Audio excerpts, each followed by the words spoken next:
friend Stan Goff had produced a documentary which I saw a couple of years ago, and that kind of inspired me to want to have a documentary about my life too.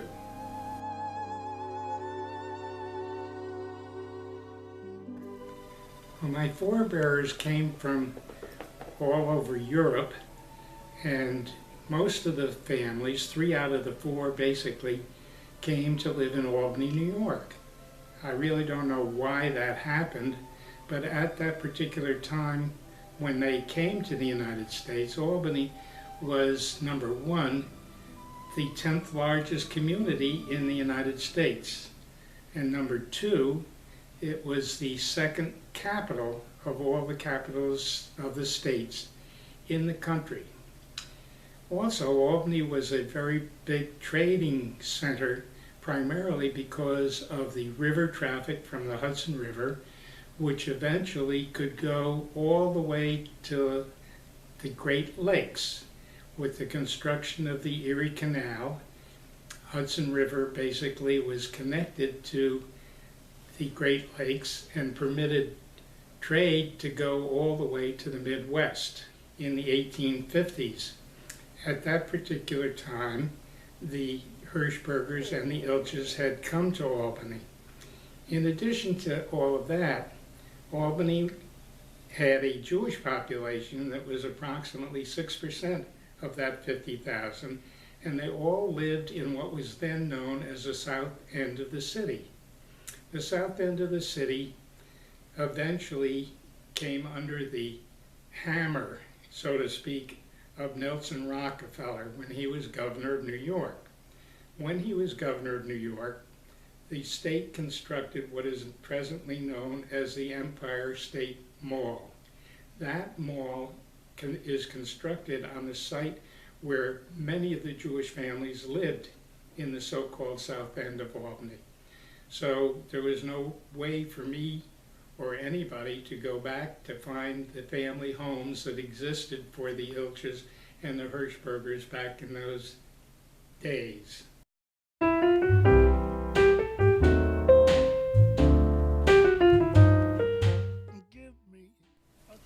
The first part of my family to come to Albany were the Hirschbergers. They came to Albany in 1848. Bertha and Nathan were the grandparents of my mother, Sophie, and they're buried in the cemetery here in Albany. Give me a kiss before you leave me. The roots of my Ilch family ancestors is from Germany, in a little town called Fruchtenwagen, which is on the Romantic Trail.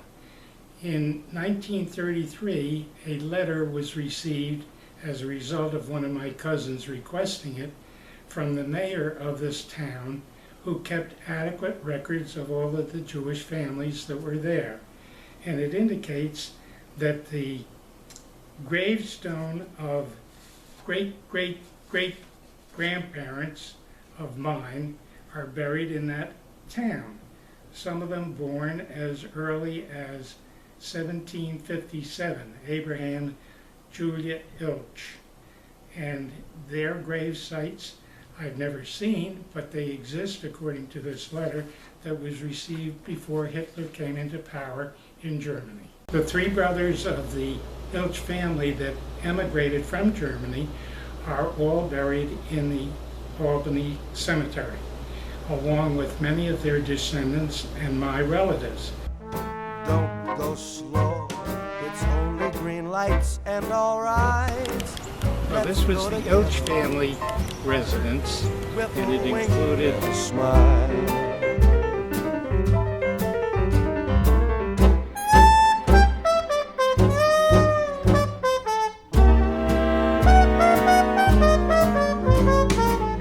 Have a dream and cut it to fit. Sam and Esther Perlmutter originally lived in a town which is now part of Hungary, and it was a town where Sam, who had been in the Hungarian army, retired, and he and Esther built a general store and a house in a small community. They had 8 or 9 children in that area, and then in 1884, the whole family picked up sticks from Hungary and moved to the United States. They located in New York City, and Sam had accumulated enough wealth at that time so that he could be a stay-at-home dad with all of his children. The children included my grandmother, Sadie Pearl. Sam Schwartz came to Albany, New York when he was about 20 or 21 years old. After he established himself in 1890 and the following years after that, he brought his brothers and a half-sister to Albany also. Sam originally located in New York City, but while he was in Albany, he would travel back to New York City, and he met a woman there by the name of Sadie Pearl. And they got married in New York City, and in 1896, my father was born in New York City. And in 1900, my Uncle Morty was born in Albany, New York. So the Albany connection continued after approximately 1895, 96, somewhere around there, when Sam and Sadie did take up residency in Albany. My grandfather, Sam Schwartz, was a very aggressive person. He was generally known as the boss. He was a very smart businessman, and he was also an inventor. He patented an invention that was intended to prevent cotton from shrinking. Clewood Peabody took up the patent and paid him royalties for several years. My mother, Sophie, and my father, Rudy, were both students at Albany High School, and I think they were in the same class. They both graduated, I think, in 1913. And they knew each other from the high school era, and my father went on to go to Union College, and my mother went to work in her father's store. As time went on, Rudy finished Union College in 1917, then had to serve part-time in the U.S. Navy during World War I. After he was discharged from the Navy, in I think about 1919, he courted Sophie, and eventually in 1920, on June 21st, the longest day of the year, they got married.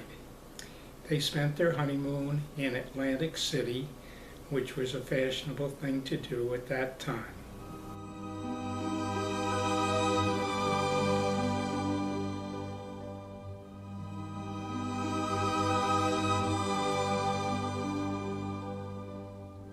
And now the purple dusk of twilight time steals across the meadows of my heart. High up in the sky, the little stars climb, always reminding me that we're apart. You wander down the lane and far away, leaving me a song that will not die. Love is now the stardust of yesterday. Uncle Morty was like a brother to me, even though he was considerably older. We both loved golf. He loved music. He played the piano beautifully, and he lived a very raucous life for a young man, and then finally got married. He says, well, you remember my Uncle Morty who passed away, and his will or his dying wish was that his remains be sprinkled over, he was cremated, and his remains be sprinkled over the golf course at a sanctuary. And we went out and hit the ball, Bill hit the ball, sprinkled Uncle Morty. Is that right?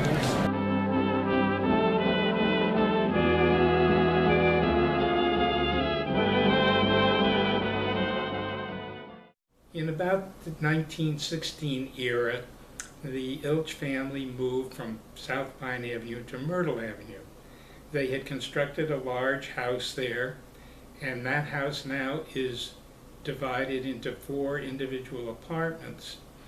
The house at the time they lived there contained my grandmother and grandfather, their son Maurice Ilch, their daughter Sophie Ilch, my mother, and when she got married, Rudy Schwartz, and when I was born, me.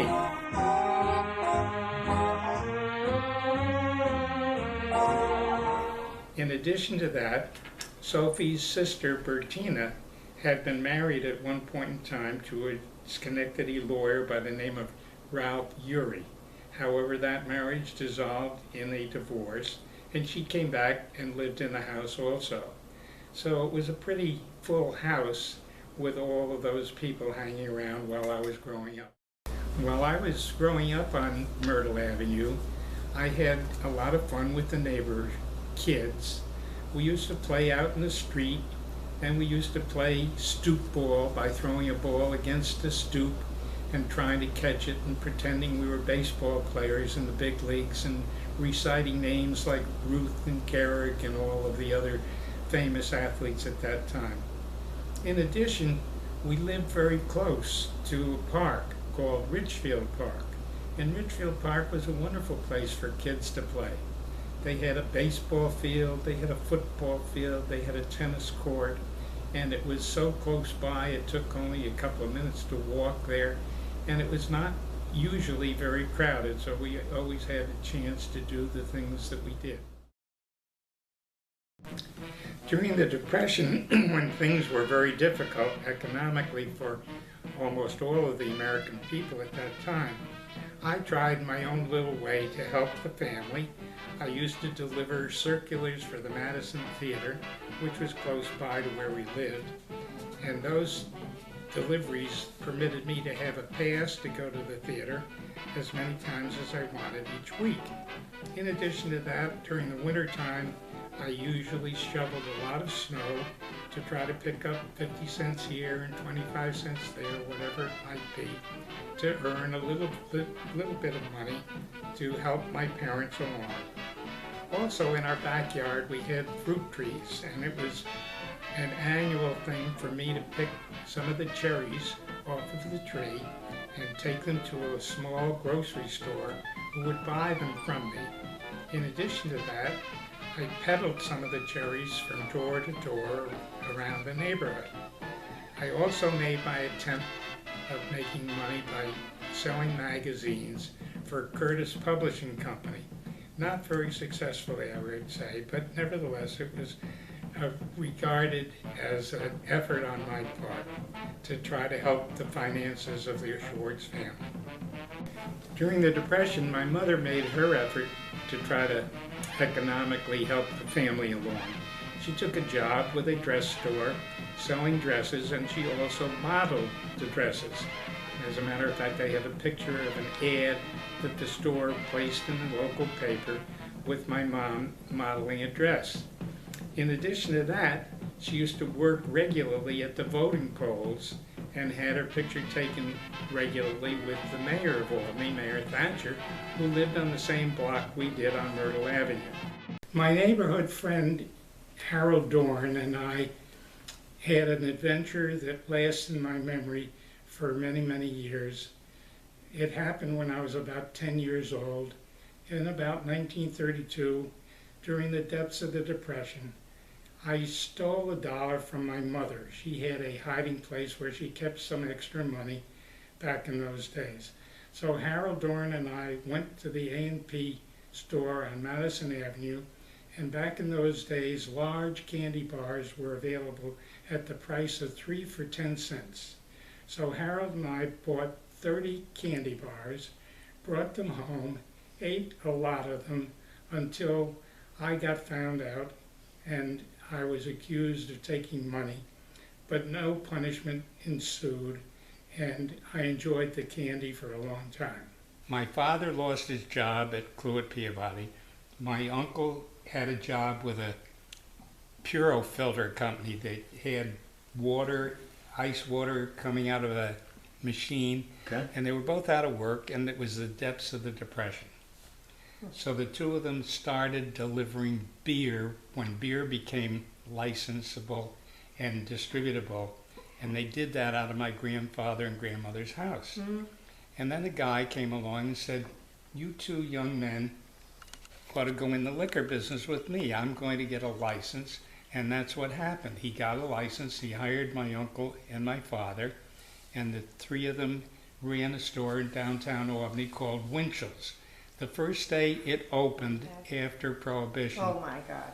the inventory was sold out completely. I'm sure of that.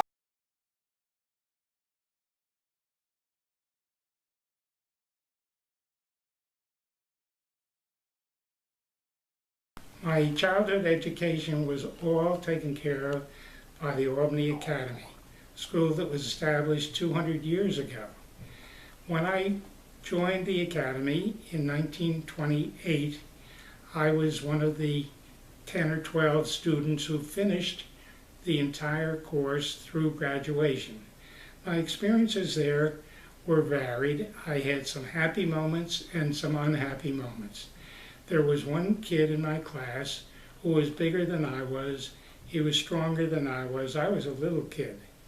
And he beat me up and called me a dirty Jew, and I didn't like that at all. It's a lifetime experience that I truly am unhappy about.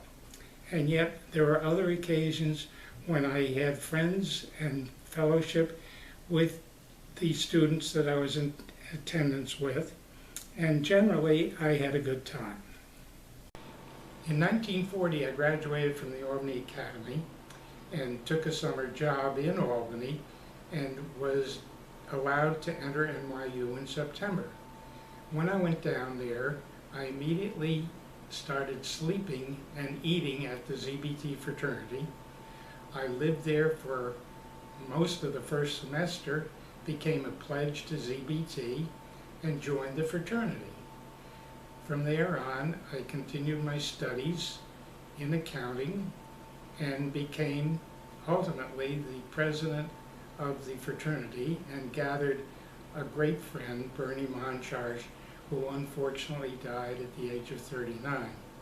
Eventually, of course, I had to be in the Army. I was in the ROTC at college, and they became activated as part of the regular Army, and my Army career started. So during the World War II, I had to serve in the Army, and I was in France. I landed in Normandy in D-Day plus 20, and it was a pretty hot beach at that particular point in time. And I was a member of the 90th Infantry Division. And after a little while, the beachhead was expanded from where it was in Normandy, and our troops enveloped the German troops and were able to move through France pretty readily. So from June and July and August, the fighting got a little bit easier. But in August and September, it got a little bit tougher for me because we eventually were outside of Strasbourg in Germany and outside of Metz in Germany. We never got to Germany, but at that particular time, on September 14th, a shell came down. I was in a foxhole and I was wounded. And the person I was in the foxhole with was a company aide man, and unfortunately the shell killed him. But there was medicine right nearby, and somebody graciously stuck the needle with some morphine in me to alleviate the pain that I was going through from the wounds that were in my legs. Both legs were injured and I could not walk. But eventually some troops came along with a stretcher, put me on the stretcher and tried to carry me down this hill. As they were in the process of doing it, continuous fire continued and mortars were falling all over the place, and as each one sounded as if it was coming down, the four guys who were carrying me dropped the stretcher, ran for cover, and left me lying there. Eventually they got me down to the bottom of the hill and put me on a jeep and carried me from there to a field hospital where some doctors took care of my wounds. Back in the 1914 era, Colony Country Club was established. It was primarily established to help provide a place for Jewish people to be able to try to play golf. And it was the only place in the Albany, Troy, Schenectady area where they could do that. Grandparents, Sam and Sadie Schwartz, my father's parents, were among the first members of the Colony Country Club. My parents had belonged to the club prior to the Depression, but during the Depression they had to resign. But in 1938 they rejoined the club and I became a junior member. My dues was $3.68 a month. I was discharged in June and had all summer long to do lots of different things. My father knew an orthopedic surgeon, Phil Foster, and we went to see him about my legs, and Phil said, "Do you like to play golf?" And I said, "I played it as a kid." And he said it would be good for you because it would help strengthen your legs. So that started a whole event of golfing for the rest of my life, basically. I played almost every day at Colony Country Club during June, July, and August before college started, and I got pretty good. As a matter of fact, in 1945, when there were not many good golfers at Colony Country Club to begin with, I won the club championship.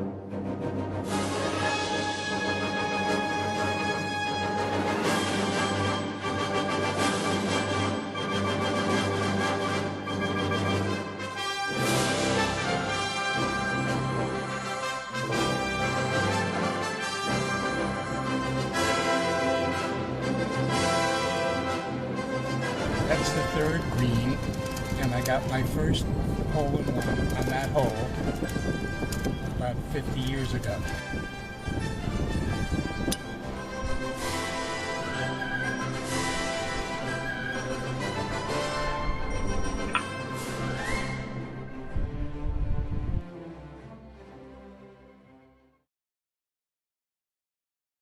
Well, Irving L. Simon and Company hired Bill Schwartz in, I guess, 1946, and by 1949 or so I had passed my CPA exam, and I was working with a bunch of guys that I enjoyed being with, and all of a sudden the proprietor of the firm wanted to retire. He said, "Buy me out." So four of us, Sal Shea, George Lutz, John King, and myself, bought out Irving Simon over a period of time, and we changed the name of the firm to Shea, Lutz, Schwartz & King. Our firm expanded greatly. Although we had our problems, we had our successes at the same time. It was an enjoyable thing. The four of us got along very well. The firm grew and grew and grew. When Emily and I decided to revisit Albany in the year 2014, we decided that we should try to get together with some of the people I knew there. So I had one of my former partners, Doris Shamlian, gather the group of Shea, Lutz, Schwartz & King alumni in a luncheon setting that we had at a motel in Albany. And that was a great affair as far as I was concerned, seeing people I hadn't seen in many years and enjoying people that I had worked with. We had four partners in Shea, Lutz, Schwartz & King.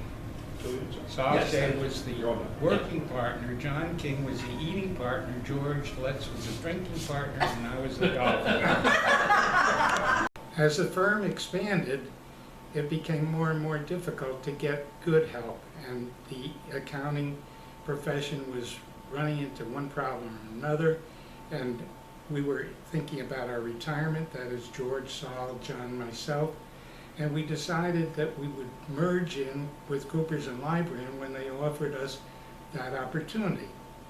When that opportunity arose, we each arranged our own schedule of retirement, And once the merger took place, I decided that I would retire within 3 years at the age of 62. But during the period after the war, when I was working in the accounting office, I naturally sought out some girlfriends and dated a lot of people. I went from A to Z in the Albany, Troy, and Schenectady area and didn't really find anybody that I cared about. My almost sister, Audrey Bloom, who married Bob Myers, lived in Hartford, Connecticut, and I phoned her once to ask her if she could fix me up with a date with some girl from Hartford. All of a sudden, I met the girl who became my future wife, Peggy, and we started dating, and we dated kind of frequently, and I kept going over to Hartford, and she on occasion came over to Albany. She met my family, I met her family. We found a lot of enjoyment being with each other, and eventually we fell in love, got engaged, and Peggy became my wife for the next 60 years. I had no first cousins, and I had no nieces or nephews. And when I married Peggy, she had a big family. She had a brother who was married with children. She had a sister who was married with children. And so I really adopted the Hartford family because I had none of my own. My mother and father never owned a house of their own until the early 1950s. Just before Peggy and I got married, they moved into the house that they designed and constructed on Manning Boulevard. It was a modern, nice house, and they entertained nicely in it. When Peggy and I first got married, we lived in an apartment on New Scotland Avenue, and we lived there for 2 years. During that period of time, Peggy was able to save $5 a week and put it into the bank, and with that accumulation of money, plus other monies that we both had, we managed to buy a house on Cambridge Road. Cambridge Road was a wonderful place for children to grow up. We bought the house because it was a 4-bedroom house, and it was prior to the birth of Emily. But she came shortly after we moved in, and both Emily and Jeff played in the boulevard area of the street, which was quite wide, very grassy, tree-laden area that was very conducive for kids, especially during the nice weather. In addition to that, in our backyard we had a little bit of a hill, and as the kids got older, we used that hill to help learn how to ski. Our very good friends Sid and Sue Stein, in 1965 or so, moved into a new area that was being developed by a developer who was building several houses. When we went out to visit Sid and Sue, we saw a house under construction that Peggy and I both loved. It was a wonderful house as far as we were concerned. We looked at it, eventually we bought the house, made a few changes in the general construction, and then we moved into it in 1966.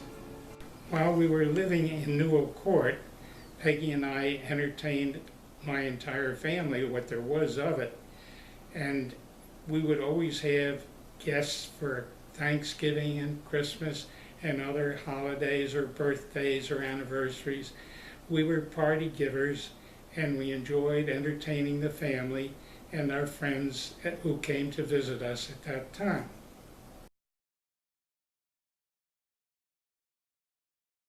And the first one I can remember was in 1960, which was Rudy and Soph's, my parents' 40th anniversary party. And we gave them a surprise 40th anniversary party, which was a wonderful success. Then after that, they returned the favor by giving Peggy and me our 10th anniversary party at their house with all of our friends. And subsequently, Peggy gave me a birthday party for my 50th birthday and for my 60th birthday and for my 70th birthday. And we also had parties for our anniversaries. Going backwards, we had one down in Palm Desert for our 50th. We had one for our 40th. During the earliest period of my meeting Peggy, her mother told me that Peggy was perfect, and Peggy was. She was the sweetest person I ever got to know in my entire life. And she was charming, she was smart, she was able to maintain a household beautifully, she entertained beautifully, she made everybody she met happy. And Peggy was very smart. She read lots of books. She read a book a week. She did crossword puzzles, and she was very active in areas outside of the family. She was active in the Albany Boys and Girls Club, and she was a vice president of the auxiliary there. She was very active at hospitals, reading to children and taking care of them as best she could while they were in the hospital.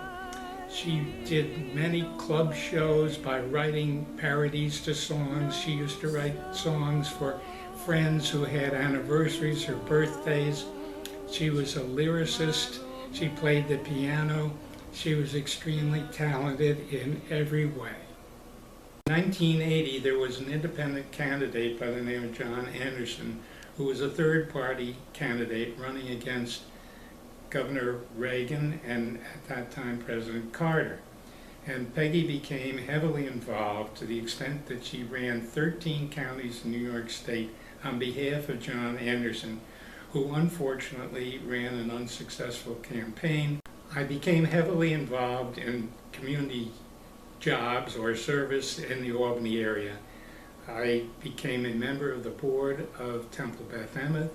I was president of the Jewish Family Service. I was on the board of the Jewish Community Center. I was quite active, and I also was a treasurer of the Hudson Valley Auto Club, in addition to other things that I can scarcely remember at this point. This land was purchased by basically me on behalf of the Colony Country Club. I discovered it, and it turned out to be a beautiful location. The soil is good, and the weather is fine, and the trees and grass make it look very beautiful. I was also heavily involved in professional affairs. I was a member of the CPA Society. I became president of the Albany chapter of CPAs and vice president of the New York State Society of CPAs. And I wrote some articles for professional magazines, including the Journal of Accountancy and the New York State publication. Well, Peggy and I naturally wanted children after we were married, and we were very fortunate to have Emily and Jeff as our marriage progressed along.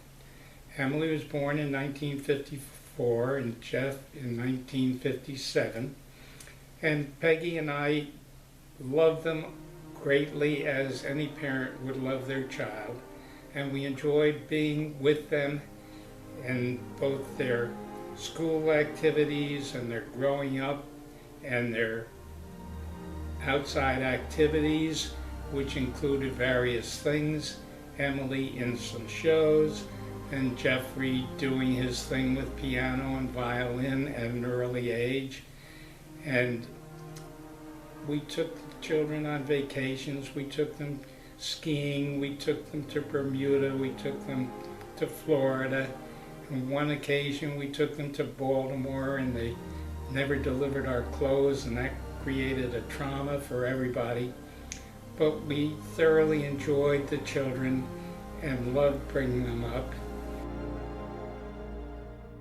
Kiss today goodbye, the sweetness and the sorrow. Wish me luck the same to you, but I can't regret what I did for love, what I did for love. Look, my eyes are dry. The gift was ours to borrow. It's as if we always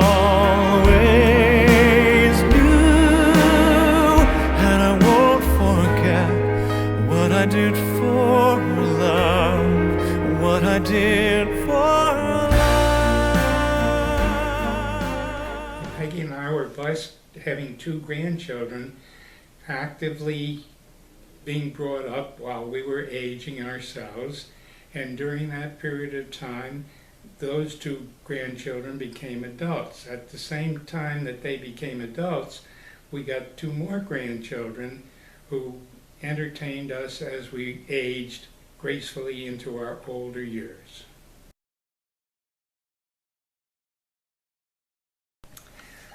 My great-uncle Julius Ilch was a lawyer who became a very prominent person in Albany. He became a judge in Albany. He was elected to a municipal court and served a couple of terms as the justice in Albany. In addition to his position as a judge, he was elected to the board of trustees of the bank, which was now presently Key Bank, and he was also a member of the board of Memorial Hospital, and he was a famous man in the community. Rudy's first cousins, born of his father's brother, Yeno, lived in New York City, and I never really got to know them until later in life. But Yeno had 2 daughters, one of whom was Evelyn, who became a very famous person in the United States, actually. She got married 3 times, the first time to a puppeteer by the name of Bill Baird, who was on television, the second time to an Arctic explorer who eventually taught at Dartmouth College, and finally to an heir to a huge fortune who happened to be a professor at the University of Chicago, and he owned a lot of original Picasso and Monet printings, and they had a wonderful life together, and their best friends were Mark and Yaya Chagall. Her sister, Julie, left the family home and went into show business. She was actually a Ziegfeld girl and changed her name from Julie Schwartz to Julie Jenner. When my father had his liquor store, he had hired a manager whose name was Bob Langer Sr., and Bob Langer Sr. had a son. Well, Bob Langer's son was Bob Langer Jr., and he became a famous person. He was a university professor at MIT. He invented so many things, it's hard to tell all of them, but I believe he has more than 300 US patents at this point. We met Bob and his mother in Boston while we were on our trip back to Albany. Bob was mentioned in Time magazine a few years ago as being one of the 100 greatest scientists of our time.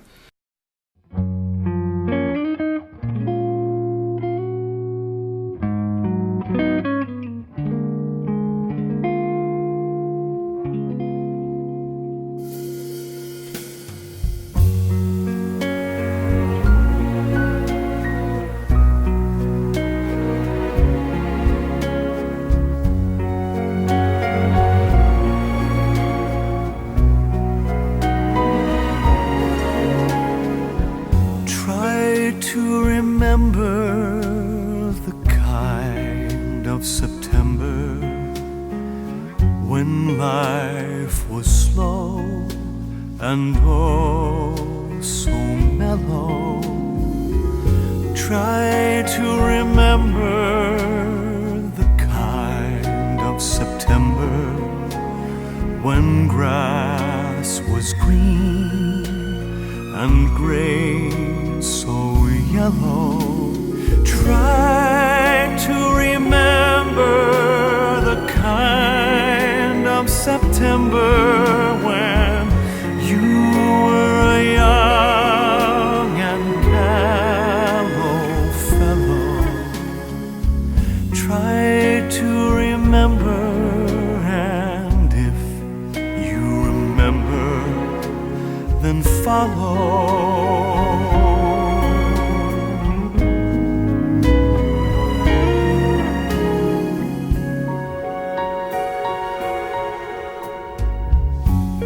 Try to remember when life was so tender that no one wept except the willow.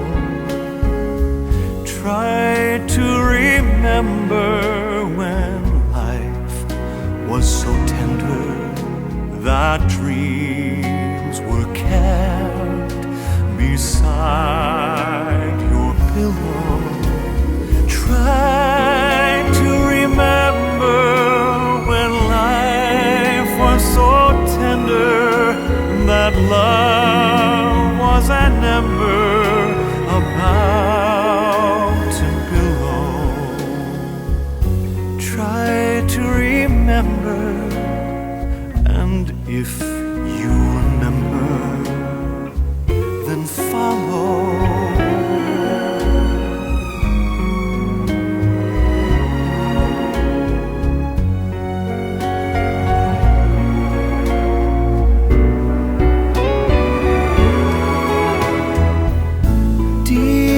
December, it's nice to remember, although you know the snow will follow. Deep in December, it's nice to remember without a hurt. The heart is hollow. Deep in December, it's nice to remember the fire of September. This is the first venture that Emily and I have undertaken to film part of my life's history, and of course the life of my wife and my children and members of my family. Deep in December, our hearts should remember, then follow.